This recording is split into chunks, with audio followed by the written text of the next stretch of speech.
우리가 계속해서 아브라함의 삶을 살펴보고 있습니다. 아브라함의 삶을 살펴보면서 하나님께서 우리의 믿음을 어떻게 만들어 가시는가, 하나님께서 아브라함의 믿음을 어떻게 만들어 가셨는가, 우리가 같이 함께 말씀을 살펴보도록 하겠습니다. 아브라함은 믿음의 조상이라 그랬죠. 그리고 하나님의 벗이라고 불리울 만큼 그 믿음과 신앙에 있어서 하나님이 칭찬하시는 귀한 사람이었습니다. 75세에 안정됨을 추구했을 그 나이에 하나님께서 그에게는 본토 친척 아비 집을 떠나라, 어려운 결단을 요구하셨을 때 아브라함은 순종했습니다.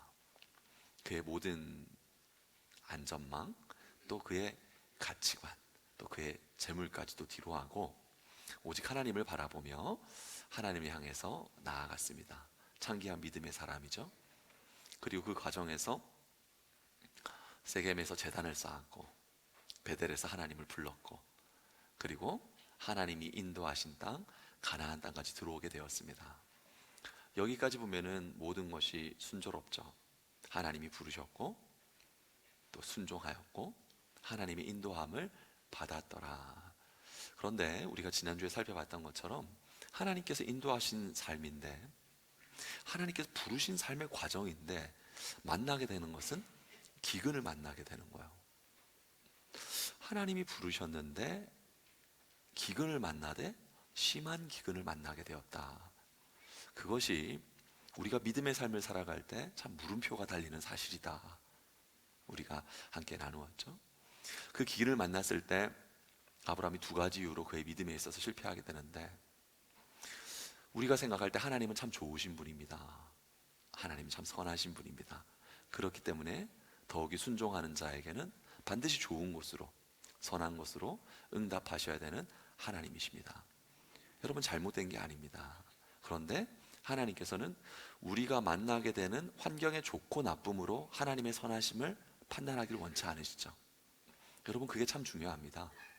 우리는 우리 삶의 우리 가치관과 우리의 개념 속에서 좋은 상황을 만나죠. 또 좋지 않은 상황을 만나는 것입니다. 그런데 하나님께서는 우리의 좋고 우리의 좋지 않음에 의해서 하나님의 선함이 절대 평가받지 않습니다. 하나님은 그 자체로 선하십니다. 우리가 좋은 상황을 만난다고 할지라도 선한 분이시고, 우리가 좋지 않는 상황을 만난다고 할지라도 선하신 분입니다. 아브라함이 이것에 흔들려서 그의 믿음이 실패의 과정을 지나게 된다는 것을 우리가 나누었고요. 또 한 가지 나누었던 것은 무엇이냐면 그의 합리성, 그의 논리성. 이 상황에서는 이렇게 움직이는 게 맞지. 근데 중요한 게 빠졌다 그랬죠?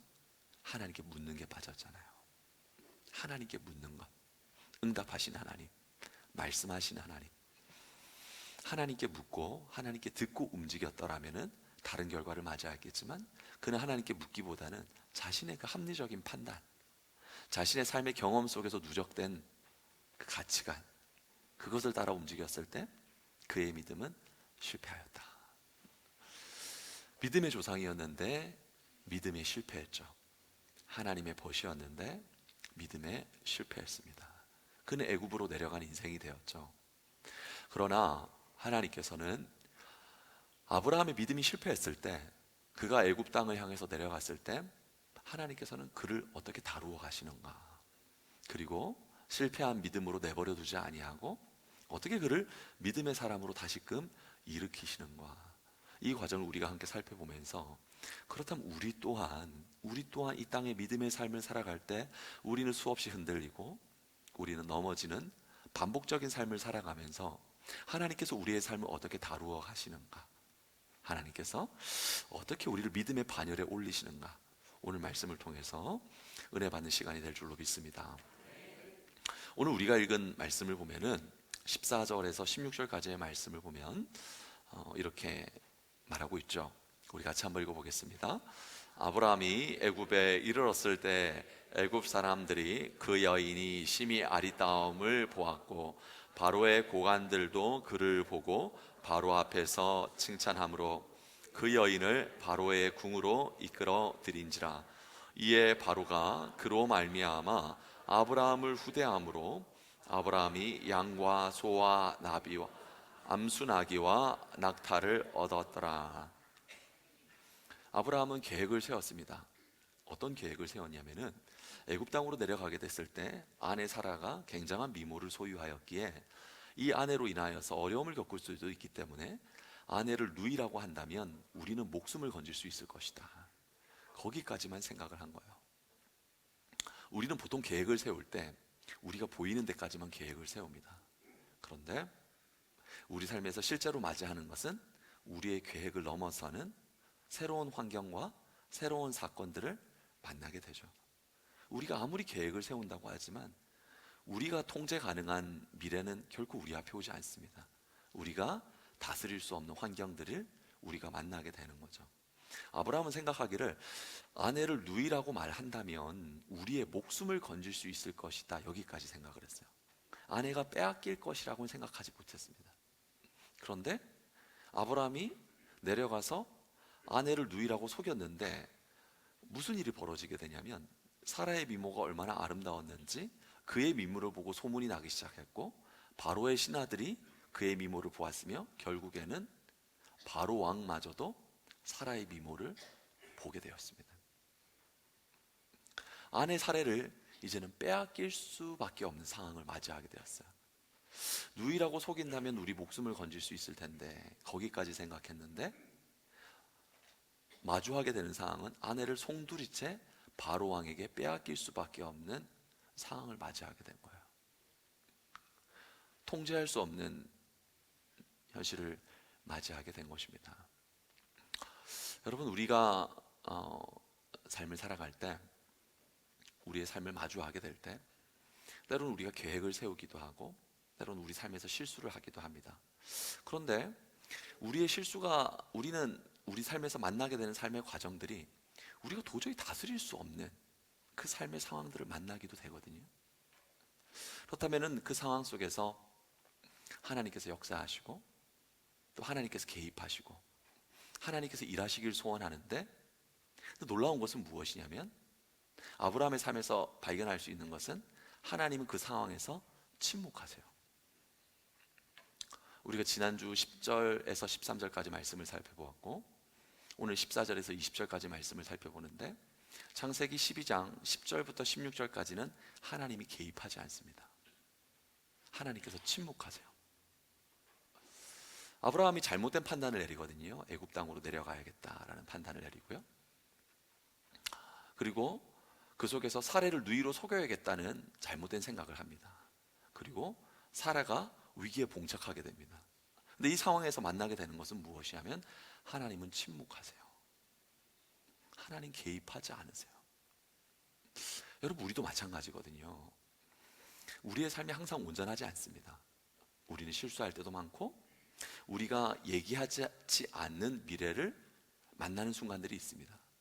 하나님이 개입하셨으면 좋겠는데 하나님 무섭도록 침묵하시거든요.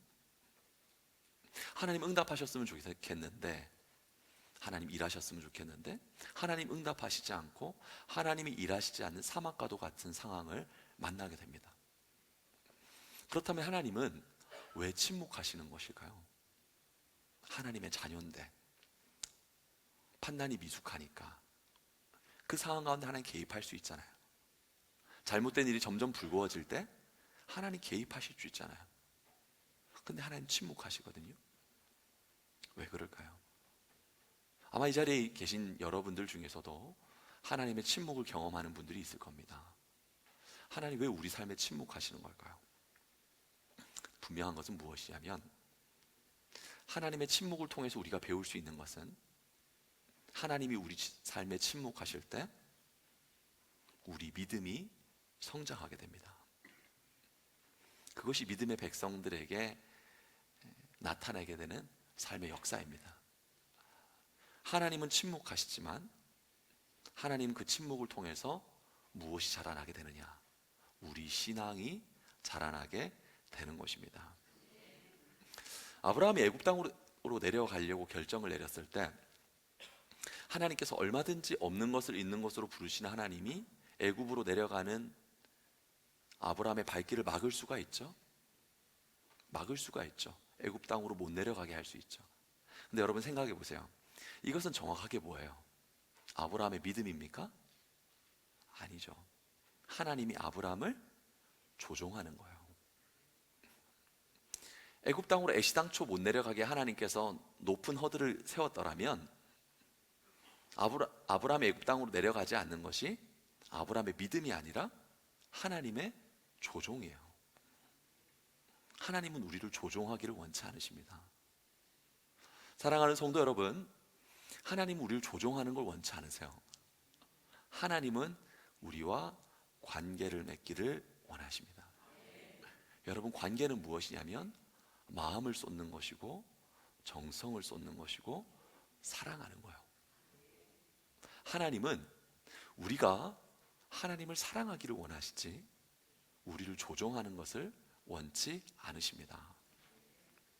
아브라함에게 두 가지 길이 있죠. 기근이든 가나안에 머무를 수도 있는 것이고요, 애굽 땅에 내려갈 수도 있습니다. 하나님의 약속을 붙들 수도 있는 것이고 자기의 논리를 따를 수도 있습니다. 그렇죠? 여러분, 믿음은 선택의 과정에서 성장하는 거예요. 선택이 없으면 믿음이 아닙니다. 그건 일방적인 광요고 굴종이에요. 선택할 수 있을 때 여러분 스스로 해야 할 좋은 것을 선택하는 그 과정을 통해서 믿음이 성장하게 되는 거예요. 다른 길로 얼마든지 갈 수 있습니다. 우리는 얼마든지 다른 길로 갈 수 있어요. 그러나 다른 길로 가지 아니하고 하나님의 길을 선택하는 것, 그게 믿음이죠. 여러분, 얼마든지 떠날 수가 있어요. 우리는 떠날 자유가 있어요. 떠날 자유가 있지만 떠나지 않고 머무르는 것, 그게 믿음이죠. 얼마든지 의심할 수 있습니다. 얼마든지 내 마음 가운데 의심할 수 있어요.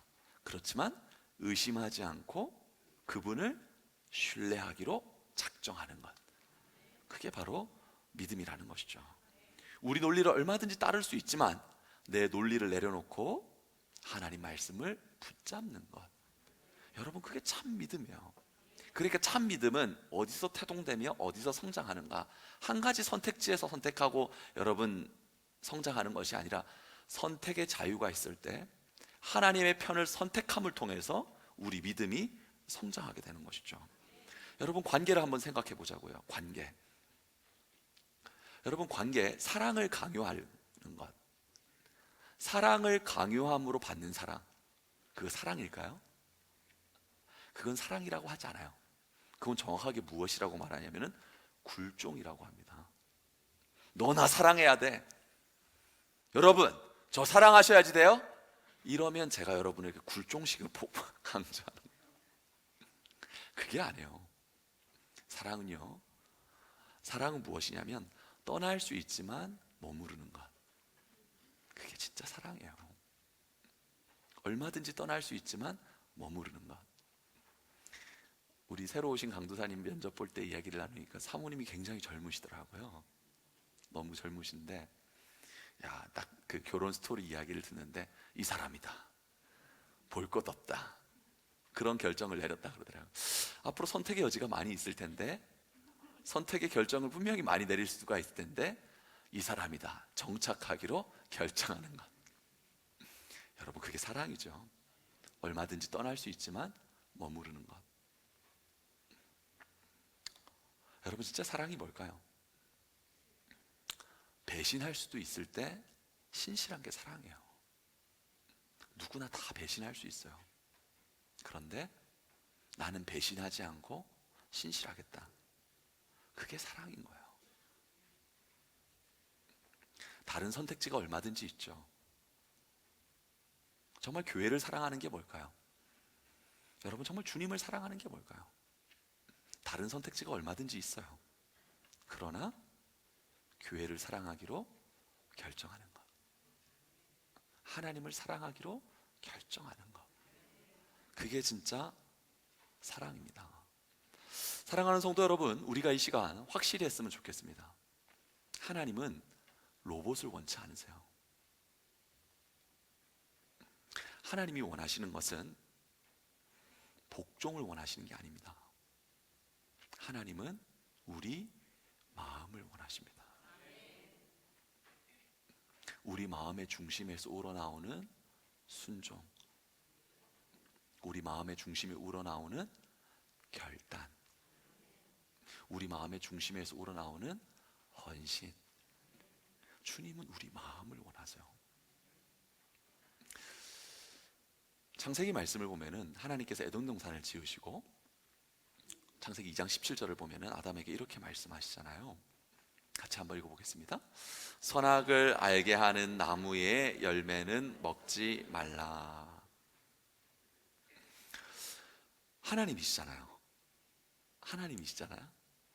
하나님 얼마든지 선악을 알게 하는 나무 자체를 만들지 않을 수 있으시잖아요. 그렇지 않습니까? 아니면 선악과의 담장을 둘러서 아예 아담이 접근하지 못할 수 있게 할 수 있잖아요. 하나님이시잖아요. 근데 하나님께서는 얼마든지 접근할 수 있게 하셨어요. 따서 먹을 수도 있게 하셨어요. 하나님께서는 왜 그런 선택을 아브라함에게 선택지를 주신 걸까요? 여러분, 그것은 무엇이냐면요, 아담이 하나님을 사랑함으로 그 말씀에 순종하기를 원하시는 거예요. 하나님을 사랑하기 때문에 선악과를 쳐다보지도 않는 것. 하나님을 사랑하니까. 여러분, 그래서 중세 신학자 중에 한 명이 이런 말을 했죠. 하나님을 사랑하십시오. 그리고 모든 것을 하십시오.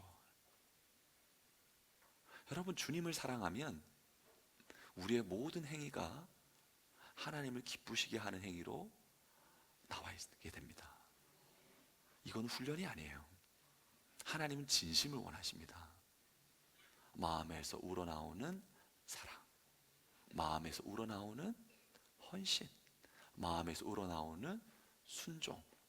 그래서 하나님은 로봇으로 우리를 만들지 않으시고 우리와 관계의 존재로 우리를 지으셨습니다. 여러분, 주님을 사랑하는 저와 여러분 될 줄로 믿습니다. 마음의 중심에서 하나님을 향하고 하나님을 바라볼 수 있는 믿음. 하나님이 아브라함에게 가나안 땅에 들어가서 기근을 만나게 하신 것은 바로 그것이죠. 다른 게 아닙니다. 주님을 사랑하는지, 애굽 땅으로 내려갈 건지, 주님을 사랑해서 주님 주신 말씀을 붙잡고 기다리는지, 하나님께서는 바로 그것을 원하시는 것입니다. 사랑하는 성도 여러분, 사랑은 강제가 아니에요. 사랑은 억지도 아니에요. 사랑은요, 사랑하기 때문에 내 논리를 내려놓는 것, 사랑하기 때문에 신뢰하는 것, 그것이 산 믿음입니다. 살아있는 믿음에는 반드시 그 내용이 무엇으로 이루어져 있냐면 그분을 향한 사랑으로 이루어져 있어요. 사랑하면 믿게 됩니다. 사랑하면은 헌신하게 됩니다. 사랑하면은 선택하게 됩니다. 하나님 왜 침묵하시는가?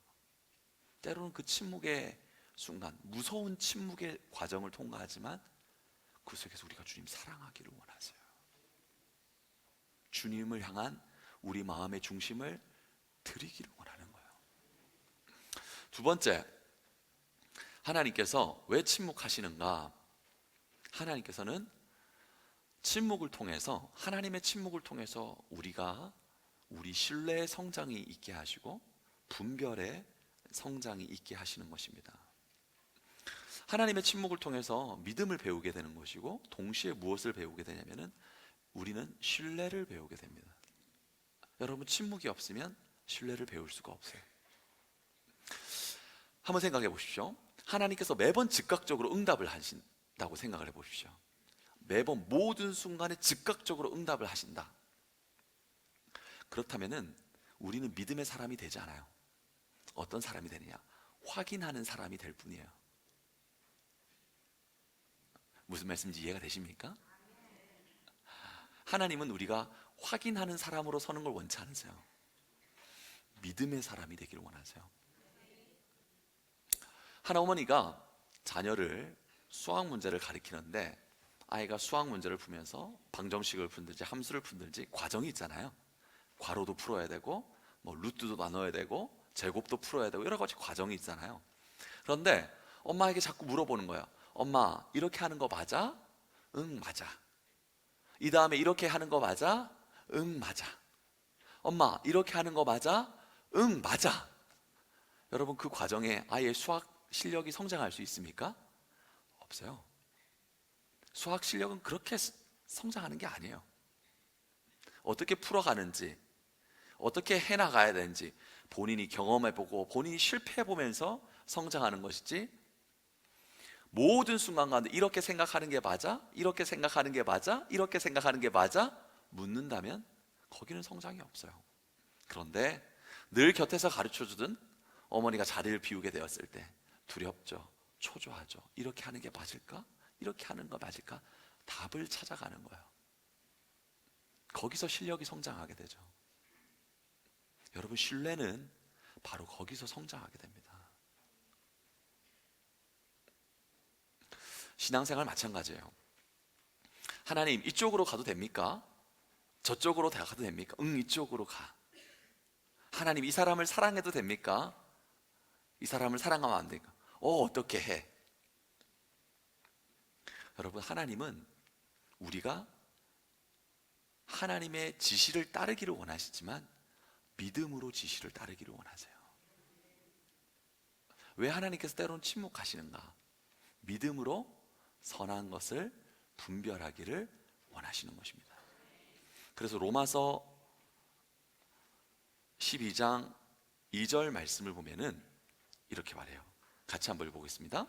너희는 이 세대를 본받지 말고 오직 마음을 새롭게 함으로 변화를 받아 하나님의 선하시고 기뻐하시고 온전하신 뜻이 무엇인지 분별하도록 하라.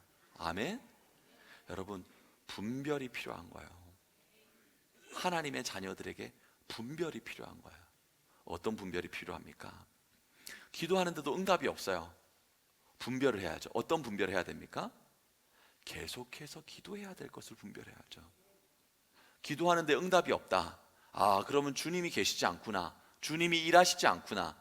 그렇다고 해서 기도를 그만두는 것입니까? 아니에요.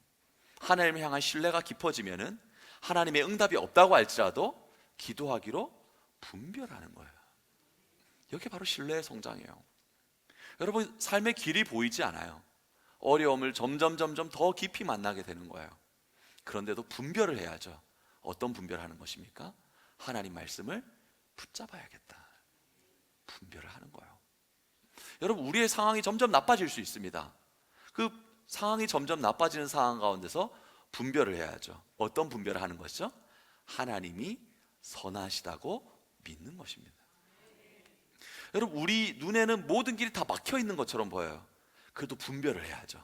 모든 길이 다 막혀 있는 것 같은 상황이지만 하나님께서 길을 여실 것을 믿는 거죠. 여러분, 이게 분별이 필요한 거예요. 사랑하는 성도 여러분, 저와 여러분이 분별하는 지혜의 백성들 될 수 있기를 축원합니다. 어떤 분별을 해야 돼요? 악한 데는 어떻게 해요? 악한 데는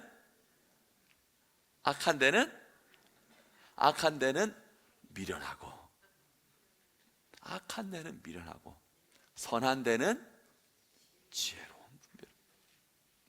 여러분, 하나님의 침묵의 그 과정을 통하여서 우리 안에 믿음의 성장, 신뢰의 성장은 악한 것과 선한 것을 분별할 수 있습니다. 그 분별한 가운데 하나님 기뻐하시는 바가 뭔지, 참된 믿음의 사람, 은혜의 사람, 능력의 사람으로 나오게 하신다는 것입니다. 아브라함은 이 관점에서 볼 때 그의 분별이 실패했죠. 애굽으로 내려가는 것을 결정했으니까. 그는 깨달았어요. 그의 분별이 얼마나 어리석었는지, 그의 분별이 얼마나 미련했는지. 내가 그 땅에서 하나님을 붙잡고 하나님을 기다렸더라면, 애굽 땅에 내려가서 큰 어려움을 겪음으로 말미암아 그의 분별이 얼마나 하찮고 그의 분별이 얼마나 미련했는지를 몸소 깨닫게 되죠. 그런데 이 수많은 과정이 지나고 나서는 나중에 하나님의 침묵 가운데도 아브라함이 어떤 결정을 내리게 돼요. 나중에 모리아산에서 아들 이삭을 바치라는 하나님의 말씀, 여러분 당황스러운 말씀이고 그 말씀 위에 어떤 말씀도 없지만 그는 분별을 하죠. 어떤 분별을 하죠? 하나님은 선하시구나, 하나님은 온전하시구나, 하나님 실수하지 아니하시구나. 그 믿음 가운데 하나님 기뻐하시는 길로 가는 거예요. 여러분, 하나님의 침묵이 나쁜 게 아닙니다. 우리 신앙의 성장의 과정에는 반드시 침묵의 과정을 지나게 됩니다. 침묵을 통해서 믿음이 성장하게 되고, 침묵을 통해서 신뢰가 성장하게 되며, 침묵을 통해서 분별을 배우게 됩니다.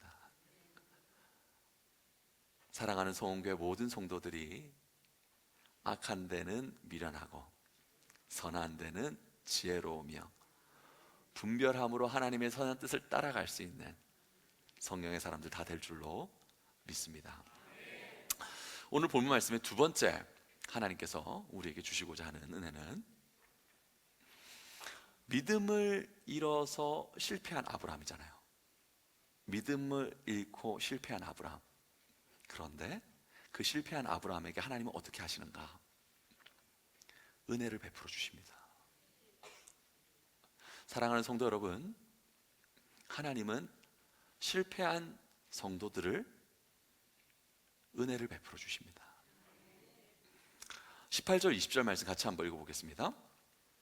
바로가 아브라함을 불러서 이르되 내가 어찌하여 나에게 이렇게 행하였느냐?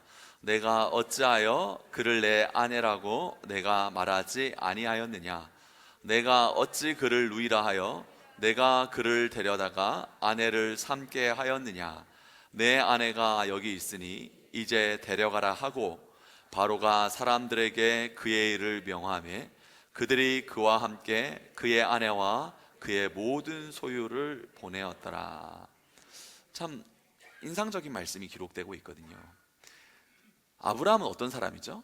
아브라함은 누구라고 말할 수 있죠? 하나님의 사람이잖아요. 바로 왕은 어떻게 말할 수 있죠? 이방인의 왕이잖아요. 여러분, 질적으로 너무 차이가 나는 거 아닙니까? 그런데 이 말씀 속에서 여러분, 누가 윤리적이고 누가 더 윤리적이고 누가 덜 윤리적입니까? 이 말씀만을 놓고 봤을 때 아브라함이 거짓말하는 게 들통나요. 부끄러운 거예요. 바로는 이방인의 왕이잖아요. 하나님과 상관없는 사람이잖아요. 근데 아브라함은 하나님 자녀잖아요. 그런데 18절에서 20절 말씀에서 무엇이 드러납니까? 아브라함이 바로 왕에게 거짓말한 게 들통나는 거예요. 믿음의 삶을 살아가고 자녀의 삶을 살아갈 때 우리 부족한 모습을 보게 됩니다. 우리는 결코 완벽하지 않습니다. 우리는 결코 온전하지 않습니다. 오늘 말씀에서 분명하게 말씀하시는 것은 아브라함이 믿음의 조상이라고 하고 아브라함이 하나님의 벗이라고 하지만 이방인의 왕 앞에서 거짓말하는 게 들통나는 윤리적으로 부끄러운 모습을 하나님은 우리 모두에게 보여주고 있는 거예요.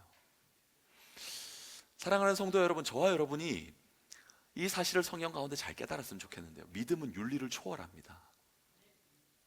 사랑은 윤리를 초월하는 거예요. 그렇다면 사랑 안에서 비윤리적이어도 되느냐?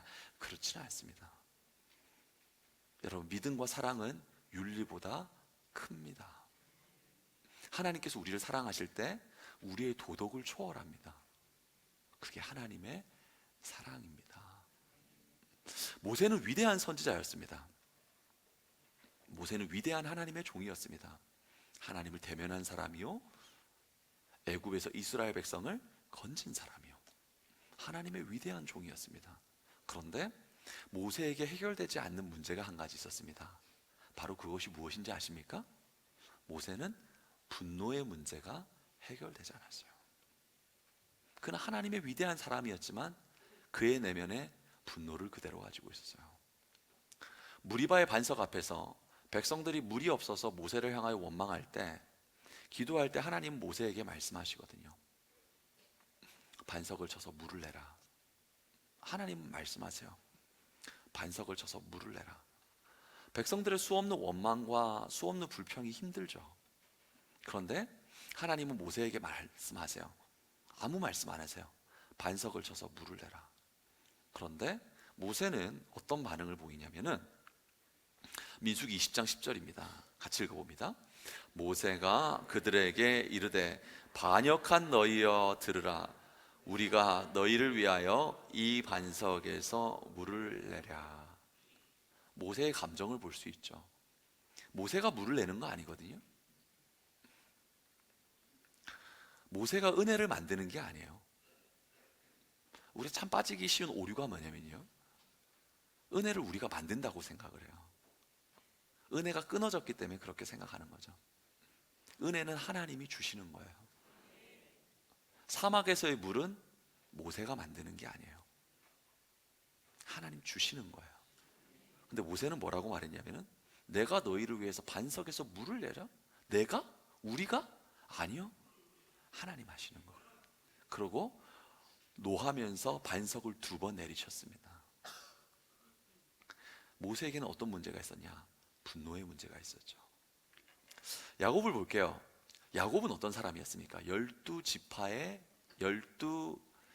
대변하는 아들의 아버지였습니다. 그는 이스라엘이라는 이름을 얻게 되죠. 여러분, 아브라함의 하나님, 이삭의 하나님, 야곱의 하나님, 여러분 주인공이었습니다. 그런데 야곱은 실상 어떤 사람이라고 성경은 기록하고 있냐면 야곱은 속임수의 사람이었습니다. 형 에서가 배고픔으로 말미암아 어려움을 겪을 때 팥죽 한 그릇으로 장자권을 사버려요. 여러분, 어려움을 겪으면 어떻게 해야 되죠? 어려움 겪으면 어떻게 해야 돼요? 그렇죠. 어렵지 않죠. 어려움 겪으면 어떻게 해야 돼요? 도와줘야 돼요. 어려움 겪을 때 어려움을 기회로 삼아서 그의 약한 점을 쳐서 장자권을 사온다? 야곱이 얼마나 기회주의적인 사람인지 알겠죠. 그리고 아버지 이삭이 눈이 어두워졌을 때 아버지를 속여서 형의 축복을 다 쟁취합니다. 야곱에 대해서 이렇게 말합니다. 창세기 27장 36절 같이 읽어보겠습니다. 그의 이름을 야곱이라 함이 합당하지 아니하니까 그가 나를 속임이 이것이 2번째이니이다. 전에는 나의 장자의 명분을 빼앗고 이제는 내 복을 빼앗나이다. 여러분, 이게 믿음의 사람의 실제 모습입니다. 모세 안에는 분노가 있었고요, 야곱은 끊임없이 빼앗으려고 했어요. 믿음의 사람들이거든요. 믿음의 사람들이 어떠하다는 것을 하나님께서는 말해주고 있습니다. 바울은 그가 그토록 성령의 은혜를 경험하고 성령의 충만함을 경험을 했지만 바울은 자기 안에 있는 것을 보게 되었을 때 무엇이라고 말했냐면은 로마서 7장 19절을 보니까 이렇게 말했어요. 함께 있습니다. 내가 원하는 바 선은 행하지 아니하고 도리어 원하지 아니하는 바 악을 행하는도다. 믿음의 거장들이에요. 모세, 야곱, 아브람, 바울, 믿음의 거장들이에요. 그런데 믿음의 거장들이지만 그들은 삶에서 넘어졌습니다. 여전히 그들의 마음에는 여러분 악한데 더 지혜로웠습니다. 은혜는 뭐냐면, 은혜는 무엇이냐면 그와 같은 연약한 자들을 품으시는 것이 은혜입니다. 오늘 아브라함이 그 거짓이 만천하에 드러났잖아요. 당대의 바로왕을 속인다? 그거는 바로왕이 너가 나를 속여 그로 말미암아 나를 어려움을 겪게 해, 여러분 먼지가 사라지는 것처럼 아브라함의 목숨을 빼앗을 수가 있습니다. 근데 하나님께서 아브라함을 건져주시거든요. 그리고 뿐만 아니라 처음에 바로왕이 주었던 모든 은금 패물과 가축을 그대로 다 받아서 나오게 하는 겁니다. 여러분, 이게 바로 은혜예요. 은혜는 무엇이냐면 우리의 부도덕함이, 우리의 연약함이 만천하의 이방왕 앞에 드러났지만 다시금 기회를 주시는 것이 은혜입니다.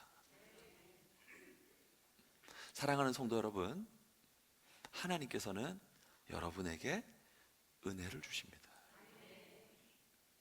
야곱은 평생을 빼앗는 자라고 그랬죠. 야곱은 평생을 속이는 자라 그랬죠. 그 아버지 집에서 형을 속이고 아버지를 속이고 쫓기는 어려움을 당해서 라반의 집에 가게 되지만, 외삼촌 라반의 집에 가게 되지만, 라반의 집에 가서도 그 성품을 버리지 못해요. 서로 속이고 또 속이고. 그러나 성경에서 야곱을 향해서 무엇이라고 말하냐면 창세기 32장 28절을 보면 야곱을 향해서 이렇게 말하는 것입니다. 같이 읽어보겠습니다. 내 이름을 다시는 야곱이라 부를 것이 아니요 이스라엘이라 부를 것이라. 이게 바로 은혜예요. 야곱의 이름의 뜻은 무엇이냐면 속이는 자라는 뜻을 가지고 있어요. 근데 하나님께서는요, 속이는 자라는 그 부끄러움을 가려주시고 이스라엘, 하나님과 겨루어 이긴 자라는 아름다운 이름을 주십니다. 오라 공고한 죄인이로다. 누가 이 사망의 몸에서 누가 나를 건져낼 수 있으랴. 이것은 우리 모두의 고백이죠. 그런데 하나님은 그 위에 그리스도인이라는 이름을 주십니다. 그게 바로 은혜예요. 여러분, 이 은혜가 여러분 마음 가운데 새겨지기를 축원합니다. 우리는 연약하지만 우리의 연약함보다 더 큰 은혜를 부어주시는 것. 실패한 자에게 다시 한번 기회를 주시는 것. 그게 바로 은혜입니다. 시편 103편 10절은 이렇게 말합니다. 같이 한번 읽어보겠습니다. 우리의 죄를 따라 우리를 처벌하지는 아니하시며 우리의 죄악을 따라 우리에게 그대로 갚지는 아니하셨으니. 여기서 비로소 우리가 숨을 쉴 수가 있죠. 우리의 죄를 따라 처벌한다면 성교회는 아무도, 목사님 무슨 소리를 하시는 거예요? 목사님, 우리가 몇 년 전통을 가지고 있는데요. 여러분, 우리의 죄를 따라 처벌한다면 이 세상에 교회는 한 군데도 없을 것입니다. 하나님 죄를 따라 처벌하지 않으세요. 여러분, 우리 죄악을 따라 그대로 갚으셨다면 우리는 깊고 어두운 감옥과도 같은 삶의 현장에 있을 거예요. 그런데 하나님 우리 죄를 따라 갚지 아니하십니다. 하나님 우리에게 은혜를 주세요.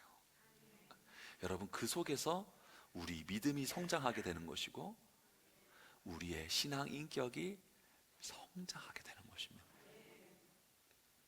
예를 들어 볼게요. 여러분, 요나 선지자를 우리가 잘 알고 있죠? 요나 선지자 잘 알고 있지 않습니까? 하나님께서 요나를 향해서 어디로 가라 그러셨죠?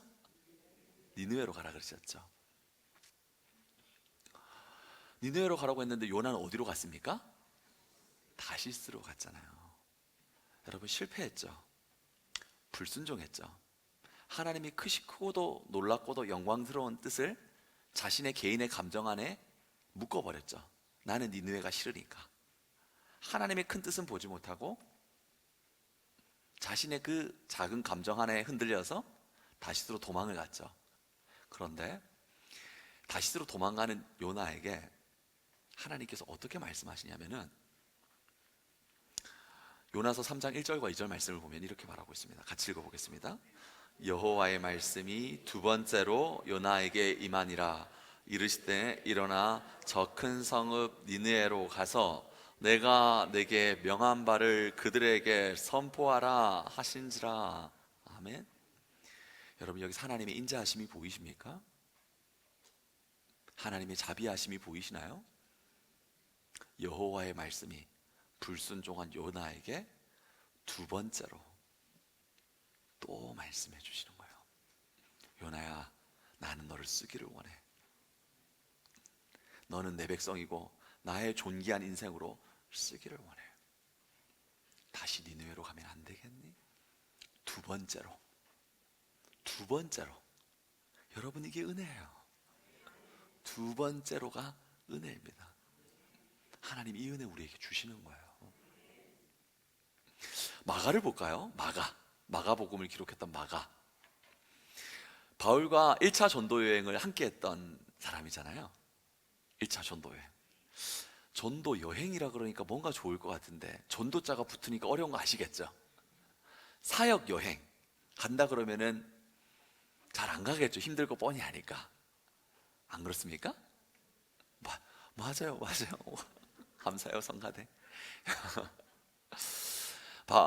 바울의 1차 전도 여행 때 마가가 함께 했습니다. 그런데 전도 여행하면 이게 보통 힘든 게 아니거든요. 그래서 전도 여행 중에 밤빌리아에서 예루살렘으로 돌아가 버려요. 너무 힘이 드니까. 근데 바울이 1차 전도 여행을 마치고 나서 2차 전도 여행을 기획하게 됩니다. 2차 전도 여행을 계획하게 되는데 그때 바나바가 마가를 다시 데리고 가자 그래요. 바나바는 마음이 굉장히 온유한 사람이죠. 근데 바울은 불같은 면이 있거든요. 그런데 바울은 마가 절대로 안 돼간다 그래요. 어려움 앞에서 피했던 마가 나는 데려가지 않는다. 그 일로 말미암아 어떻게 되냐면은 바울과 바나바가 나눠지게 돼요. 마가로 인해서. 그 정도로 큰 갈등이 발생하게 된 거예요. 바울이 2차 전도 여행 때 나는 마가 안 데려간다 그랬단 말이에요. 그런데 여러분, 이 은혜라는 것은, 이 은혜, 처음에는 사명이 힘들고 순종이 힘들어서 밤빌리아에서 예루살렘으로 도망갔던 마가였지만 그의 삶 가운데 부어진 은혜가 그를 어떻게 변화시켰는지를 바울이 그의 마지막 서신 디모데후서에서 바울을 향하여서 무엇이라고 말을 하냐면 디모데후서 4장 11절을 보면 이렇게 말합니다. 같이 한번 읽어보겠습니다. 마가를 데리고 오라. 그게 나의 일에 유익하니라. 여러분, 이게 은혜입니다. 마가의 삶에 계속해서 부어졌던 은혜는 나중에 바울에게 유익하게 되었어요. 여러분, 우리 믿음이 언제 성장할까요? 믿음이요? 우리 의지를 가지고 성장할까요? 아니요, 그렇지 않습니다. 믿음이요? 우리의 고백으로 성장하는 것일까요? 여러분, 의지와 고백이 전혀 필요 없다는 걸 말하는 건 절대 아닙니다. 여러분, 믿음은 우리는 끊임없이 부족하지만 우리의 부족함보다 우리를 일으켜 세우시는 하나님의 은혜가 더 큼을 경험하게 될 때 우리 믿음이 성장하게 되는 거예요. 여러분, 그게 복음이에요. 복음은 무엇을 말하는 것이냐면은 복음은 우리는 신실하지 못하지만 하나님은 신실하다는 것이 복음입니다. 우리는 연약하지만 하나님이 일으켜 세우시고 우리를 훈련시켜 주시고 능하게 하신다는 것이 복음입니다. 복음은 우리에게 신실할 걸 요구하지 않아요. 복음은 우리에게 능력을 갖출 것을 요구하지도 않습니다. 복음은 하나님이 신실하다고 말씀하시고 하나님이 능력이 있다고 말씀하세요. 그 손에 붙잡히면 복음의 종이 되는 거예요. 디모데후서 2장 13절은 이렇게 말합니다. 같이 읽겠습니다.